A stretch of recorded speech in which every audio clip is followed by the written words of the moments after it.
என் செழிப்பு வரம்பற்றது அப்படின்றாங்க.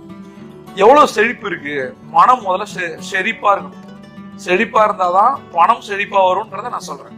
இந்த லாஸ்ட் சுய கட்டளை, என் வாழ்க்கையில் பணம் கொட்டுகிறது, என் வாழ்க்கையில் பணம் கொட்டுகிறது, என் வாழ்க்கையில் பணம் கொட்டுகிறது. பணம் கொட்டிக்கிட்டே இருக்கு. சரி, அதை அள்ளணும். எதை வைத்து அள்ளணும் அப்படின்னா மைண்ட் செட். பணம் நிறைய இருக்கு, நிறைய பணக்காரர்கள் டெய்லி ஒவ்வொரு மணி நேரத்திற்கும் ஒவ்வொரு நிமிஷத்திற்கும் ஒவ்வொரு நொடியும் உருவாக்கிட்டு இருக்காங்க.